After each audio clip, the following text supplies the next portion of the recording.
Abençoe. Poder sentar, irmãos. Eu quero meditar com você Efésios capítulo 1. Efésios capítulo 1, versículo 1 em diante. Diz assim, pega a sua Bíblia. Se você não tem Bíblia, você pode acompanhar. Eu acho que no telão tem. É isso, Euripides? Tem no telão? Efésios capítulo 1. Para quem não sabe, veio conosco o Júnior. Se coloca de pé, Júnior. O Júnior, a Iris, o Valdir, né? Então esses nossos filhos na fé vieram conosco lá de Paraíso. E em nome da Igreja Ágape em Paraíso, sejam muito abraçados e muito queridos por todos nós. Amém? Obrigado. Aplauda esses irmãos. Para quem não conhece, essa aqui é a Íria. Se coloque de pé, por favor, meu amor. Essa mulher linda, maravilhosa. Aplauda essa irmã. Amém? Apóstolo do ministério, e que Deus tem feito grandes coisas. Sempre ore por nós. Ah, tá. É certo. Queria pedir o pastor Cristiano, a pastora Daniela, que se coloque de pé, por favor. Vamos aplaudir esse casal. Amém? Os seus filhos na fé, se coloquem de pé. Os filhos lá de Tumbiara. Levanta-se, uai, irmão. Sejam muito bem-vindos. Amém? Glória a Deus. Vamos para o ministério da palavra. Efésios capítulo 1 diz assim: Paulo, apóstolo de Jesus Cristo, por vontade de Deus, aos santos que vivem em Éfeso e fiéis em Cristo Jesus, graça a vós outros e paz da parte de Deus, nosso Pai, e do Senhor Jesus Cristo. Bendito o Deus e Pai do nosso Senhor Jesus Cristo, que nos tem abençoado com toda sorte de bênçãos espiritual nas regiões celestiais em Cristo. Assim como Ele nos escolheu nele antes da fundação do mundo, para sermos santos e irrepreensíveis perante Ele em amor. Nos predestinou para Ele, para a adoção de filhos, por meio de Jesus Cristo, segundo o beneplácito da sua vontade, para o louvor da sua glória e da sua graça, que Ele nos concedeu gratuitamente no amado, no qual temos a redenção pelo seu sangue, a remissão dos pecados, segundo a riqueza da sua graça, que em Deus derramou abundantemente sobre nós e em toda sabedoria e prudência, desvendando-nos o mistério da sua vontade, segundo o beneplácito que propusera em Cristo, de fazer convergir nele, na dispensação da plenitude dos tempos, todas as coisas, tanto as do céu como as da terra. Pai, em nome de Jesus, nós te louvamos, agradecemos, porque o Senhor é fiel. Você pode dizer, o Senhor é fiel. O Senhor é fiel e Ele cumpre a sua palavra. Amém? Pai, que o Senhor derrame sobre nós cada vez mais graça, unção, discernimento, que toda artimanha do inimigo que foi enviada, nós declaramos caído por terra, e que nossos corações, eles estejam abertos para o ministrar do Teu Espírito Santo. Amém. Amém? Irmãos, vivemos em dias em que há muita confusão na mente das pessoas. Nós tivemos aqui desde sexta-feira falando sobre uma vida plena, libertação. E dentro desse contexto, num determinado momento, eu pude dizer que quando Paulo ele vai escrever sobre batalha espiritual, ele escreve o livro de Efésios, a epístola aos Efésios. E quando você vai ler Efésios, você vai ver que Paulo vai tratar sobre batalha espiritual. E dentro desse assunto batalha espiritual, que erradamente muitas pessoas tratam, porque eles acham que batalha espiritual é ficar procurando um demônio e expulsando o demônio. E não é isso. Isso é muito raso. Isso é muito fácil. Qualquer pessoa faz isso.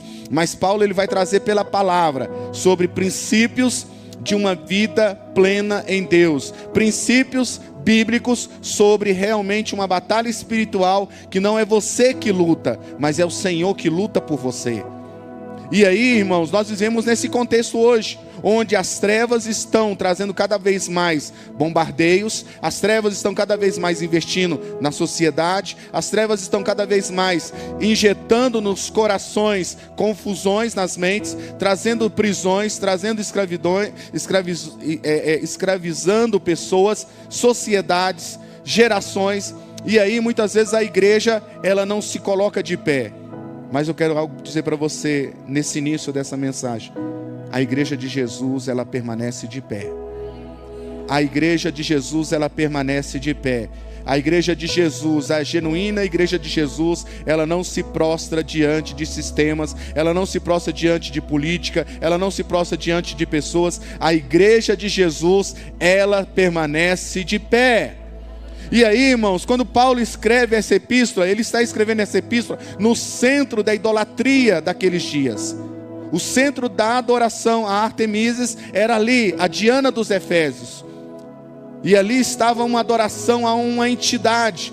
E essa adoração gerava tantas confusões e trazia tantas amarras no mundo espiritual, que Paulo vai e escreve a epístola de Efésios. E uma das coisas que nós vemos que cada vez as pessoas, elas estão presas e elas não conseguem avançar e elas não conseguem viver uma vida plena diante de Deus e diante daquilo que Deus tem para ela, é a sua identidade. Hoje nós vemos que cada vez mais pessoas estão confusas sobre quem elas são, de onde elas vieram, para onde elas vão. Isso é uma discussão que isso tem corrido. Se você já fez faculdade ou está fazendo faculdade, você vai ver dentro da filosofia trazendo perguntas sobre a existência nesse mundo de batalha espiritual, é sobre a identidade. E eu quero perguntar para você, nessa introdução que eu já estou fazendo: quem é você? De onde você veio? Quem é seu pai? Qual é o propósito da sua existência? Por que você nasceu nessa geração? Por que você está vivendo nesse tempo? Muitas vezes a gente fala assim: se eu fosse dos templos dos apóstolos, se eu fosse do templo disso. Irmão, para com isso. Deus não joga dados. Deus sabe de todas as coisas, de todos os tempos. Deus, Ele é eterno. Ele não tem começo, Ele não tem fim. Ele é eterno, Ele é soberano. Ele sabe de tudo. E muitas vezes nós não entendemos quem somos. E aí entra o problema, porque quando eu não sei quem eu sou, qualquer coisa serve. É como uma pessoa sem propósito. Quando uma pessoa ela não sabe qual é o seu propósito, qualquer lugar está bom para ela. Mas quando nós conhecemos o nosso propósito, quando conhecemos a nossa identidade, quem realmente somos, aí tudo muda. Porque aí eu não vou ficar soltando flechas ao ar, eu vou atirar no alvo. Eu vou caminhar num alvo, eu vou caminhar num propósito. Eu sei porque eu estou aqui, e eu sei onde eu quero chegar, e eu sei para onde eu vou. Aleluia! Então a nossa mensagem é falar sobre identidade bem resolvida. E olha o que está escrito lá em 1 João, diz assim: aquele que firma que permanece nele deve andar como ele andou. Repita comigo: aquele que afirma que permanece em Jesus deve andar como Jesus andou. Por que, irmãos, que João escreve isso? Porque ele está falando assim: se eu digo que eu sou discípulo de Jesus, que eu amo a Jesus, que eu sirvo a Jesus, que Jesus é o meu modelo, eu tenho que andar como Ele, eu tenho que pensar como Ele. Por isso que a Bíblia diz: tende em vós, aleluia, tende em vós o mesmo sentimento que houve em Cristo Jesus, que sendo Deus, Ele não se exaltou, mas Ele se humilhou, se esvaziou.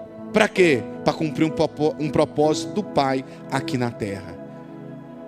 Para que resgatar povos de todas as nações, de todas as tribos, e trazê-los de volta para o Pai. Lá em João diz assim: Ele veio para os seus, mas os seus não o receberam. Mas a todos quanto o receberam, dei-lhes o direito de se tornarem filhos de Deus. A Bíblia está falando sobre essa identidade que foi perdida, essa identidade de filiação. Você não é apenas uma criatura de Deus. Você não está aqui para pensar assim: eu sou mais um na criação de Deus. Olhe para cá. Você é filho de Deus. Essa é a vontade de Deus em Cristo Jesus, que todos conheçam a verdade, se arrependam e sejam salvos. Essa é a vontade de Deus, de você encontrar realmente quem você é. Você não é qualquer um. Deus amou você de tal maneira que entregou o seu filho unigênito, para que ele venha morrer e que todo aquele que nele crê não pereça, mas tenha a vida eterna. Então há um preço que foi pago para você conhecer, para você entender quem você é. Olha só, Irineu de Leão, um dos pais da igreja, escreveu: ele se tornou o que somos, para que nós pudéssemos ser aquilo que ele é. Irineu, um bispo da igreja primitiva, ele escreveu assim: ele se tornou como nós, limitado.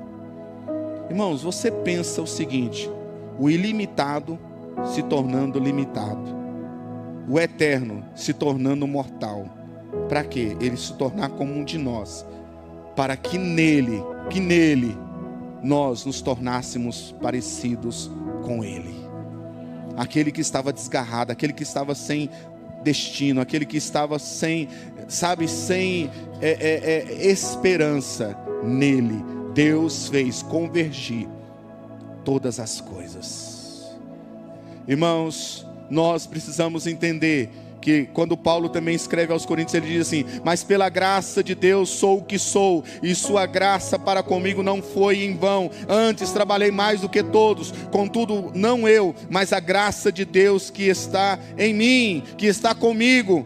Olha, irmãos, nós precisamos ter raízes profundas sobre a nossa identidade. Vou voltar a perguntar para você: quem é você? Quem é você hoje? Você sabia que vai chegar aquele dia que você vai estar diante de Deus e você vai receber um novo nome? Há um novo nome para você, escrita numa pedra branca. Naquele dia, nas bodas do Cordeiro, você vai se apresentar. E talvez você vai chegar lá e falar assim: aqui está o Jean. Aí ele vai falar assim: você não vai se chamar mais Jean, eu tenho um outro nome aqui para você, fruto da sua dedicação, da minha graça sobre você, e como você fez valer a pena o meu sacrifício na cruz do Calvário. Jesus chegou para Pedro e disse assim: você não vai chamar mais Simão, você vai chamar Pedro. Pedro, você não vai ser mais pescador de peixes. Eu tenho um propósito maior para você. Você não vai ser mais pescador de peixe, você vai ser pescador de homens. Porque quando Deus chega na história de uma pessoa, quando Deus chega na identidade de uma pessoa, quando Deus chega na família de uma pessoa, irmãos, há transformação, há mudança. Qual é a intenção do diabo? Nos deformar, ferir, nos tornar escravos, ao ponto de nós não sabemos nem quem somos. Mas Deus, nesta noite, Ele quer que você entenda e que você precisa viver bem resolvido a sua identidade. E eu quero falar sobre 6 princípios nesse texto que nós falamos aqui, que lemos. Vamos fazer uma hermenêutica e uma exegese desse texto, e vamos ver o que Paulo está falando sobre essa identidade bem resolvida. Primeira coisa, olha só, versículo 3: bendito seja o Deus e Pai do nosso Senhor Jesus Cristo, que nos abençoou com todas as bênçãos espirituais nas regiões celestes. Sabe o que Paulo